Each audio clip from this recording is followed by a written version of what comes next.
et bienvenue à bord, je suis le capitaine Steffi Wolf et je vous embarque aujourd'hui pour une nouvelle vidéo. Dans cette vidéo, je viens vous faire un peu mon bilan du Pumpkin Autumn Challenge 2021. Je préfère faire ça en fait plutôt qu'un bilan de lecture du mois de novembre, puisque vous allez voir, j'ai pas lu grand chose. Et puis comme ça permet de rappeler un peu toutes les lectures que j'ai pu faire lors de ce challenge. Ça me permet aussi de faire le bilan, de voir que j'avais été clairement trop présomptueuse quant à ma capacité de lecture. Alors après, je l'avais bien précisé, c'était une pioche à lire et non pas une pile à lire. Il était évident que j'étais incapable de lire tout ça. Tout ça, ça veut dire quoi? J'avais prévu en effet de lire 20 livres sur 3 mois. C'était juste impossible pour moi puisque même au meilleur de ma forme, je lis, allez, voyons voir, 5 livres par mois. Et encore, il faut vraiment qu'il y en ait des petits. Donc ça aurait fait 15. Et on n'y est pas du tout, puisqu'au total, pour le Pumpkin Autumn Challenge, j'ai lu 6 livres. Ouais, on n'a pas grand-chose. Alors attention, bien sûr, j'ai lu d'autres livres, hein, des choses qui ne rentraient pas dans le Pumpkin, ou que, bah si, il y en a une, j'ai fait rentrer dans le Pumpkin, parce que j'ai trouvé que ça allait trop bien. Mais voilà, j'ai lu d'autres livres. Et puis c'est tout. Voilà. Donc, on commence tout de suite. Pour ce bilan, il y avait donc 4 menus au total dans le Pumpkin et j'en ai complété un entier. Donc, c'est-à-dire que pour un menu entier, pour les 3 catégories, j'ai lu 3 livres. Là, je suis ultra méga fière de moi parce que clairement, ça m'arrive rarement. Et ensuite, pour chaque autre menu, j'ai lu un livre par menu. Sachant qu'il y en a un, c'était la surprise. Je ne m'attendais pas à ce qu'un livre arrive dans ma palle et qu'il passe aussi bien dans le Pumpkin. Et d'ailleurs, c'est de ce livre-là qu'on va parler. Il s'agissait donc du menu douceur de vivre, enfin automne douceur de vivre, et plus précisément de la catégorie It's just a bunch of hocus pocus, ou quelque chose avec un meilleur anglais, pour lequel il fallait donc lire un livre en rapport avec Halloween, Samhain, l'automne, et il se trouve que je n'avais rien là-dessus, sauf que j'avais participé à un concours lors du PLIB, lors des différentes vidéos de présentation des livres du PLIB, et j'avais remporté La Mélodie des limbes de Nina Gorlier, qui est donc un roman qui se passe dans le royaume de l'automne éternel. Quoi de mieux, bien sûr, pour compléter cette catégorie, pour finalement pouvoir, pour me permettre de lire un livre dans le menu Automne douceur de vivre. Et clairement, Automne douceur de vivre, mais c'est tellement ça. On est ici dans une réécriture de contes, comme un peu tous les romans de chez Magic Mirror, enfin pas un peu, mais tous les romans de Magic Mirror, c'est leur ligne éditoriale, revisiter les contes. Ici, on revisite le conte des 7 corbeaux des frères Grimm que je ne connaissais absolument pas et que j'ai pu découvrir à travers la plume de Nina Gorlier. Nina Gorlier que j'avais beaucoup aimé dans La Bête du Bois perdu, aussi aux éditions Magic Mirror.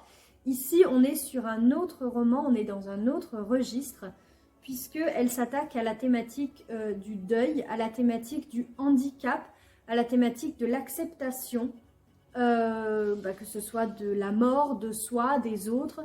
Ce sont des thématiques vraiment fortes et j'ai adoré ce roman. Vraiment, je l'ai adoré. On suit donc Elisabeth Branwen, une jeune fille qui est plus ou moins autiste. Enfin, on est dans le mot autisme. Je ne suis même pas sûre qu'il soit dit, mais il me semble que c'est ainsi que Nina Gorlier, l'autrice, donc l'avait présenté. En tout cas, une jeune fille qui a du mal à communiquer avec les autres, avec ses parents, avec les personnes qui l'entourent. Alors, elle communique très bien avec sa flûte traversière, c'est une virtuose, mais en dehors de ça, elle a vraiment des problèmes. Et le médecin de famille, lui, s'inquiète pour sa santé mentale parce que à 16 ans, cette jeune fille a encore un ami imaginaire. Voilà. Donc, effectivement, on peut se poser des questions. Et puis, elle dit aussi faire des rêves lucides et c'est à ce moment-là qu'elle retrouve cet ami imaginaire. Et donc, en fait, on est un peu dans un monde onirique, mais aussi cauchemardesque, parce que clairement, il ne va pas lui arriver que des belles choses. On n'est pas en plein rêve, hein, c'est plutôt vraiment des cauchemars, même si elle y retrouve un ami qui lui est cher, donc Frédéric, eh bien cet ami qui lui est cher va plus ou moins lui être enlevé puisque l'entrepasseur, donc un personnage que rencontre Elisabeth, va lui dire tu as 3 jours pour retrouver, ou 7 jours, je ne sais plus.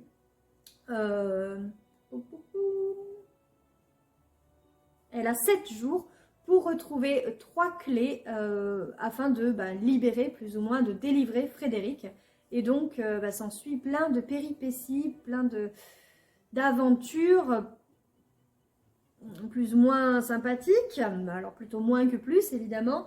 On est à un moment donné dans un palais, pardon, dans un palais avec de la musique. On a le royaume de l'automne éternel parce que les arbres sont pleins de feuilles d'automne, bien sûr. C'est les couleurs de l'automne, c'est comment dire, le froid de l'automne. Pas encore ce froid hivernal, mais vraiment on est dans un entre-deux. Et j'ai beaucoup aimé. J'ai mis 20 sur 20 sur mon blog, dans la chronique. C'est un véritable coup de cœur, ou presque. Voilà, il y a quelques petits détails qui m'ont fait un petit peu grincer des dents. Petits détails que j'ai fait remonter. Et voilà, mais sinon, c'est vraiment... la plume est fantastique, l'histoire est géniale. Je ne peux quand même, malgré ces petits détails, que vous le recommander.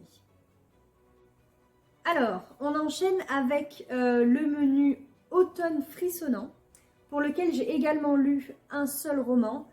C'était dans la catégorie Le folklore de Chippenden, donc où il fallait lire des romans en rapport avec des créatures surnaturelles, le fantastique, l'obscur, la fantasy. Et là, eh ben, j'ai eu un coup de cœur. Là, c'est pas un quasi coup de cœur, là on est sur du coup de cœur. C'était Tueuse d'Alpha, le tome 1, Vindicta de Nessa O'Connor, chez Raven Éditions. Et j'ai adoré. Ce livre est génial. Voilà, on y suit donc Vanessa, une tueuse d'alpha. Alors au début, elle est simplement chasseuse de loups-garous.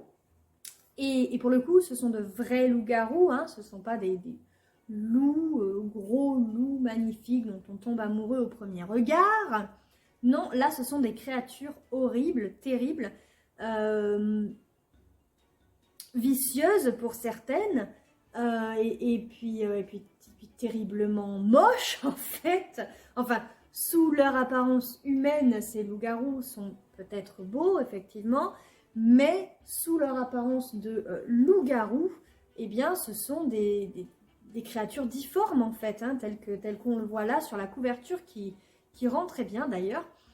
Et donc cette jeune Vanessa, donc une tueuse hors pair, une chasseuse hors pair, va lors de sa première, lors de la, je vais pas y arriver, lors de la chasse que l'on retrouve au début du roman, elle va perdre son binôme, sa meilleure amie, parce que le loup-garou qu'elles sont parties chasser n'est pas si facile à chasser que ça. Il est même terrible, terrifiant, sournois, pernicieux, intelligent, surtout intelligent.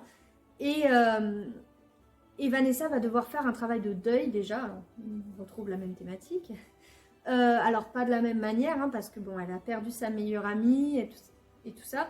Et elle a besoin de faire une pause quand même. Elle sait qu'elle partira la venger. Elle le sait parce que c'est pas possible déjà de laisser une bête pareille en liberté, vivante. Et puis tout simplement parce que c'était sa meilleure amie, quoi. Mais avant ça, elle a besoin de prendre une pause, de réfléchir, etc.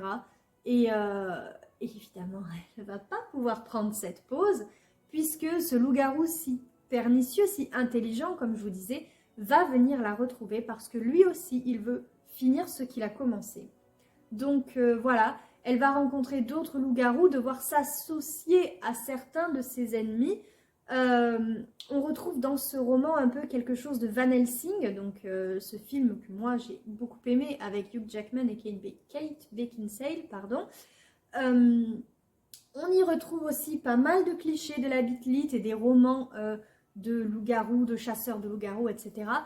Mais c'est tellement bien écrit. Et puis quand on écrit de la Beat-Lit, parfois on ne peut pas passer à côté des clichés parce que finalement ces clichés sont aussi le genre, c'est ce qui fait le genre. Ce sont des codes, en fait, des cases, pardon, à cocher parfois, ou pas. Et tout dépend de la manière dont on les coche, ces cases. Et là, j'ai juste adoré le travail de Nessa O'Connor, son écriture, son récit. Et je n'ai qu'une envie, donc c'est de lire la suite. Le dernier menu pour lequel je n'ai lu qu'un seul roman, c'est le menu Automne des mystères. J'avais mis des romans qui me faisaient envie, alors peut-être un peu moins, sauf un, et c'est peut-être pour ça que je n'ai lu que celui-là. Par contre, je l'ai lu sur un mois. Le mois de novembre a été consacré pour moi à la lecture de La carte des confins de Marie Replin, qui n'est pourtant pas un si gros pavé que ça. Enfin, je veux dire, ok, mettre 15 jours, allez, peut-être 3 semaines pour les lire, et encore, 15 jours, je trouve que c'était déjà pas mal. C'est ce que j'ai mis d'ailleurs pour Tueuse d'Alpha, mais c'était un coup de cœur. Là, on en est loin. On en est loin, ça m'a plu, hein, mais on en est loin. Alors, j'ai lu donc La carte des confins de Marie Replin pour cocher la case de la catégorie En avant Yvette Tempête, pour laquelle il fallait lire des romans d'aventure, avec d'archéologie, avec des artefacts, du voyage. Bon là clairement on a un artefact puisqu'il s'agit du compas, donc d'un compas magique qui va permettre de retrouver la carte des confins qui est elle aussi plus ou moins magique. Donc voilà, en termes d'artefacts on est bon. En termes de voyage aussi puisque c'est un roman de piraterie, donc on retrouve ici Kali, une jeune fille qui est une jeune voleuse en fait et qui se trouve être en possession de ce compas magique. Compas que le capitaine Blake Jackson veut absolument parce que lui il veut retrouver la carte des confins et il sait que grâce à ce compas qui vous mène à l'objet que vous désirez le plus, et il pourra retrouver la carte des confins alors que clairement tout le monde dit que cette carte est légendaire et introuvable, etc. Mais avec le compas bien sûr il va y arriver. Ce qui m'a plu dans ce roman, c'est tout le côté piraterie qui est vraiment très bien fait, bien mené. On est à bord donc de l'Avalon, le bateau du capitaine Blake. On est vraiment en face de pirates, hein, donc ils sont fidèles à leur capitaine, ils lui font confiance et peu importe là où il les mènera en fait, on a des scènes de bataille qui sont vraiment pas mal et surtout ce qu'il en découle de ces batailles, à savoir des morts. Bah oui, parfois on meurt. À savoir des membres amputés. Bah oui, souvent on voit où on a cette image des pirates avec une jambe de bois et compagnie. Bah, on va retrouver ça ici aussi. Ce sont des pirates à la recherche de trésors, oui, bien sûr, évidemment. Quant à Kali, c'est une voleuse, elle est impétueuse, elle est parfois même insolente. J'ai beaucoup aimé la relation entre les deux personnages. Alors, peut-être pas vers la fin, mais au début, ou en tout cas peut-être même 2/3 du roman. J'ai beaucoup aimé en fait leurs joutes verbales qui sont très très drôles. Voilà. En revanche, je ne sais pas pourquoi j'ai mis un mois à lire ce roman. Est-ce que c'était à cause du nano que je faisais en même temps ou pas, parce que j'avançais pas beaucoup. Est-ce que c'est à cause de la fatigue que j'ai ressentie tout au long de ce mois de novembre? Je ne sais pas. Toujours est-il que j'ai pas réussi en fait à rentrer pleinement dans l'histoire. Elle me tenait pas en haleine alors que clairement c'est une histoire d'aventure et il se passe plein de choses. Hein. Donc voilà, je pense que c'était peut-être pas le moment de lire, qu'il m'a manqué quelque chose alors que tout m'attirait dans ce roman. Donc voilà, c'est un peu dommage, mais ça m'a permis de remplir un menu du Pumpkin Autumn Challenge. Alors, ensuite on en arrive au menu que j'ai complété. Il s'agissait du menu Automne Enchanteur. Et on va commencer par un coup de cœur quasiment. J'ai mis... Ah oui, au fait, je vous ai pas dit les notes que j'ai mises. Évidemment, à Vindicta, j'ai mis la note de 20 sur 20, of course. Et à la carte des confins, la note de 14,5 sur 20, parce que voilà, je n'ai pas rentré dans l'histoire pleinement. Donc, pour Automne Enchanteur, pour la catégorie rallonge. La lunette de pierre, c'est extra quand on veut voir ce qui ne se voit pas. Tel était le nom de la catégorie, la première catégorie de ce menu, pour laquelle il fallait lire un roman avec le petit peuple, de la féerie, la nature, le nature writing. Alors clairement, nature writing, on n'était pas dedans. En revanche, on était dans la féerie, le petit peuple, avec La pelote d'épingle de Cécile G. Cortès aux éditions du Chat Noir, qui a pour moi été une véritable révélation. En fait, je ne m'attendais absolument pas à aimer autant ce roman. Alors, je ne sais pas pourquoi je lui ai mis la note que de 19,5 sur 20. Je ne sais pas où est passé le demi-point qui manque. Mais clairement, ce roman m'est resté en mémoire un bon moment. À chaque fois que je pense fait maintenant, je vais penser à ce roman.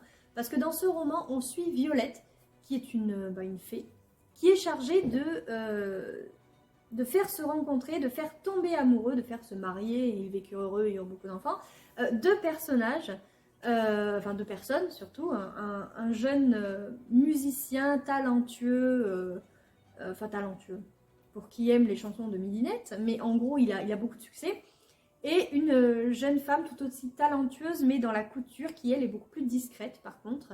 Et donc, sa mission à Violette, c'est de réunir ces deux personnes, d'en faire un couple, de faire naître entre eux, ou de permettre la naissance du grand amour qui a été commandé pour le musicien en tout cas. Et en fait, ça ne tourne pas du tout, mais alors pas du tout comme prévu. Autant au début, on se dit, bon ok, on va lire une petite romance sympathique, etc. Et bon, j'aime bien la romance, alors non, c'est pas mon genre de prédilection, mais de temps en temps, je trouve que ça fait du bien. Et autant, si le début laisse présager une romance banale, la suite, mais alors elle est complètement déjantée, tout autant que le personnage de Violette en fait. On a aussi des moments, alors on a des moments qui nous font rire, des moments, moi, qui m'ont serré le cœur, et quand je dis cœur, je pense vraiment à mon cœur, puisque ça a un rapport à ma vie personnelle, mais j'ai été personnellement opérée du cœur, j'ai une cicatrice, et à un moment donné, l'héroïne Violette, enfin l'une des héroïnes, donc, obtient, pour une raison que je ne dirai pas, une cicatrice, et c'était tellement bien fait cette relation, cette cicatrice. Je crois que c'est ça qui a fait que ce roman a été pour moi un coup de cœur. C'était tellement réaliste, je me suis tellement retrouvée en elle. Et puis en dehors de ça, donc cette histoire de romance qui tourne mal, parce que les deux protagonistes donc de cette romance, le musicien et la couturière, ne veulent pas tomber amoureux. Lui, il n'en a que pour la fée, alors qu'elle, les sentiments non, quoi. Elle est là pour les mettre ensemble, un point barre. Elle couche avec le meilleur ami du musicien. Enfin, c'est du grand n'importe quoi pour Violette. Elle ne sait pas quoi faire. Et voilà, j'ai adoré. Je pensais vraiment pas que j'aimerais autant ce roman. Voilà, j'ai adoré. Alors ensuite, la deuxième catégorie que j'ai pu cocher dans ce menu automne enchanteur, c'était la catégorie nom d'une dune, donc pour laquelle il fallait lire un roman d'anticipation, de la SF, du post-apocalyptique, voire même un roman écologique. Et j'ai donc lu D'eau et de sang de Laurence Alipante aux éditions Marathon, donc chez Marathon Éditions, qui est ici un roman à la fois SF, post-apo, anticipation, écologie. On a tout, parce que tout est réuni. On est dans plus ou moins du post-apo, puisque c'est un monde dans lequel il n'y a plus d'eau. Donc clairement, l'eau, c'est ce qui nous fait vivre, donc c'est plus ou moins l'apocalypse une fois qu'il n'y en a plus, enfin, je trouve. On est dans de la SF parce que il y a des robots, il est même question peut-être à un moment donné de personnes qui viendraient des étoiles, je n'en dis pas plus.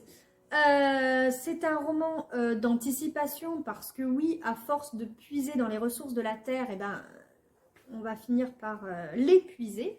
Et donc écologique aussi parce que, justement pour la raison que je viens d'évoquer. et pour le fait que l'eau, c'est ce qui nous fait vivre et on la pollue clairement beaucoup trop. Donc, dans ce roman D'eau et de sang, on suit de nombreux personnages. C'est effectivement... Ah non, je viens d'avoir un bug parce qu'il y a un écureuil juste là-bas. Bon, vous ne pourrez pas le voir évidemment, mais moi j'ai qu'une envie, c'est de le regarder. Bon, tant pis, je fais la vidéo. Donc on suit plusieurs personnages, c'est un roman choral.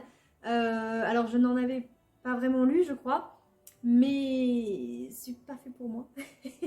Parce que clairement, c'est la partie du roman qui m'a un peu déplu. Je ne savais pas au début où est-ce qu'on allait, il y avait trop de personnages, on suivait chaque personnage indépendamment. Donc on a le personnage que je pense on voit là, qui est un personnage qui a trouvé une source. Alors évidemment, c'est une source dans un monde où il n'y a pas d'eau. On a le personnage de 67PO qui, moi, quand j'avais lu le résumé, m'avait fait penser à C3PO de Star Wars, alors que je ne suis pas du tout une fan de Star Wars, mais bon, pour moi, c'était ça. On a le personnage de Baraka, qui est un maraudeur, donc qui a toute une troupe des espèces de mercenaires avec lui et qui vont attaquer les convois pour récupérer de l'eau. Voilà, on a plein de personnages, mais vraiment beaucoup de groupes aussi de personnages. Et puis, on ne sait pas trop où on va. Enfin, on ne sait pas trop où on va. Si, au bout d'un moment, on voit. Et je pense que c'est le fait qu'il y ait beaucoup de personnages, ce on ne sait pas trop où on va, qui m'a un peu dérangée. En revanche, le roman, lui, je l'ai bien aimé. Sur le blog, j'ai mis la note de 15,5 sur 20 parce que, bon, il y a cette partie qui m'a dérangée, mais on est quand même dans un roman qui fait réfléchir sur le monde d'aujourd'hui, sur ce que l'on en fait, sur bien sûr le monde de demain, ce qui va nous arriver. Et il y a aussi le fait que c'est, bon, comme on peut le voir sur la couverture, un petit peu en western. Et moi, dans ce roman, j'y ai retrouvé l'aspect western spaghetti que j'avais quand je regardais les westerns avec John Wayne. Ouais, je suis vieille. Les premiers aussi westerns de Clint Eastwood avec lui en tant qu'acteur. Voilà, ça m'a rappelé un peu cette ambiance-là. Et ça, pour le coup, c'était vraiment très bien écrit. Et ça fait que j'ai apprécié ce roman. Voilà. Le dernier roman que j'ai lu pour le Pumpkin, pour ce menu, et plus précisément pour la catégorie Princesse, pour laquelle il fallait lire un roman avec de l'inclusivité, un roman de LGBT ou un roman féministe. J'ai choisi, moi, le roman L'Enragé de Jennifer Tellier aux éditions 404. Alors, niveau inclusivité et LGBT, pas trop. Par contre, féminisme, oui, parce qu'on y a une femme forte, une femme qui ne va pas changer parce qu'elle est sous la coupe ou sous l'amour d'un homme, parce que même si à un moment donné elle s'attache à un gars, elle reste telle qu'elle est, à savoir l'enragée. C'est une femme à laquelle on va demander de retrouver des jumeaux, parce que le roi d'un royaume se meurt, et il ne veut pas laisser son royaume aux mains des autres, en fait déjà des autres royaumes qui le convoitent et qui n'attendent qu'une chose, qu'il crève pour pouvoir prendre son royaume, sans parler bien sûr des intrigues qui peut y avoir à la cour. Donc il veut qu'elle aille chercher les jumeaux qui ont disparu, qui sont ses enfants. Et donc voilà, elle va s'associer à des soldats qui vont aller la chercher, des chevaliers qui vont aller la chercher. Et donc ils vont vivre tout un tas d'aventures, ils vont parcourir ce monde de fantaisie vraiment très bien fait. On flirte avec la magie, alors on flirte vraiment au début. Et puis plus ça va, plus la magie prend sa place dans ce roman. Je l'ai beaucoup aimé. Je lui ai même mis la note de 17,5 sur 20. Et pourtant, c'était vraiment très mal barré. Parce que pendant un bon moment, je dirais peut-être même la moitié du roman, ça me faisait penser à d'autres choses. Ça me faisait penser à l'épée de vérité, ça me faisait penser à l'une des trilogies de Alicia Troisi, Les guerres du monde émergé. Ça m'a fait penser à d'autres romans, donc je me suis dit, ouais, Jennifer Tellier, t'es gentille, mais t'as rien inventé. Alors en soi, c'est pas grave, hein, je vous ai parlé d'un coup de cœur où l'autrice n'avait rien inventé du tout. Mais là, voilà, ça me rappelait trop ces romans. Et puis, j'avais vu des avis tellement dithyrambiques sur ce roman que je me suis dit, ah mince, mais j'ai envie d'aimer, quoi. Et plus que ça.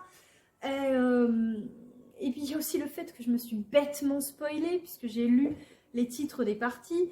Donc voilà. Mais à un moment donné du roman, en fait, même si je pensais toujours à ces livres auxquels ressemblait donc ce récit, eh bien, l'héroïne a pris le pas, finalement. Son histoire a pris le pas sur tout ça.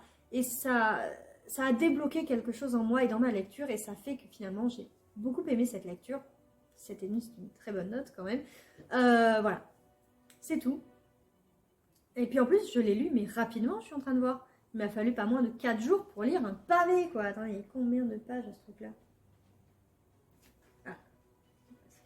451. Vous voyez, il y a autant de pages que là-dedans. Les deux avaient un énorme potentiel. J'ai mis 1 mois. J'ai mis 4 jours. Voilà. Donc clairement, même si le début c'était mal barré, j'ai adoré, enfin j'ai beaucoup aimé l'enragé. Et voilà, j'arrête de me dire, vous avez compris. Donc voilà, c'est tout pour le bilan de ce challenge. J'espère que ça vous aura plu comme vidéo. Moi j'ai bien aimé finalement reparler de ces romans, de ces quelques livres que j'ai pu lire pendant les 3 mois qui ont passé. Je vais maintenant m'attaquer, on est le 30 novembre, au Cold Winter, donc la vidéo de présentation de ma palle. Alors encore une fois, pioche à lire pour le Cold Winter est disponible sur la chaîne. N'hésitez pas à aller checker en barre d'infos, je vais essayer de vous mettre le lien. Enfin oui, je vais le mettre. J'ai qu'une envie, c'est de commencer maintenant le Cold Winter. Je ne sais pas encore par quel livre, mais voilà. Je vais arrêter d'en parler parce qu'en fait on est sur le bilan du pumpkin. Donc voilà, encore une fois, j'ai beaucoup aimé ce challenge. Même s'il s'est terminé un peu entre deux eaux, quoi. Si vous avez aimé cette vidéo, comme moi j'ai pu aimer la faire, n'hésitez pas à mettre un petit pouce en l'air. Si vous avez lu quelques-uns des romans que j'ai présentés, que nos avis diffèrent ou au contraire qu'ils sont les mêmes, plus ou moins, ou en tout cas se rejoignent, n'hésitez pas à m'en faire part en commentaire. Dites-moi aussi si certains de ces livres vous font de l'œil, et vous ne les avez pas lus peut-être. Voilà. Si ce n'est pas déjà fait, n'hésitez pas à vous abonner également à cette chaîne, voilà. Alors c'est une chaîne théoriquement entre lecture et écriture, mais on est surtout sur de la lecture finalement, donc voilà, si vous aimez Booktube, n'hésitez pas. Et quant à moi, je vous laisse, je pars sur mon propre bateau de travail, oui, parce qu'il va falloir que je bosse. Et puis je vous souhaite à vous une excellente navigation sur YouTube, faites de bonnes lectures, et puis à la prochaine. Tchuss!